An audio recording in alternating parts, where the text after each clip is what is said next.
దేశమంతా రాఖీ పండుగ సందడి కొనసాగుతోంది. రాజకీయ పార్టీల నేతలు వారి కుటుంబ సభ్యులు ఆత్మీయుల చేత రాఖీ కట్టించుకున్నారు. అనంతరం అన్నా చెల్లెల అనుబంధాన్ని గుర్తు చేసుకుంటూ పోస్టులు పెడుతున్నారు. ఈ నేపథ్యంలోనే తెలుగు రాష్ట్రాల సీఎంలు చంద్రబాబు, రేవంత్ రెడ్డికి రాఖీ కట్టారు ఆయా పార్టీల మహిళా నేతలు.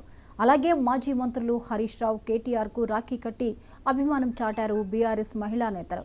అనంతరం స్వీట్లు పెట్టి శుభాకాంక్షలు చెప్పారు.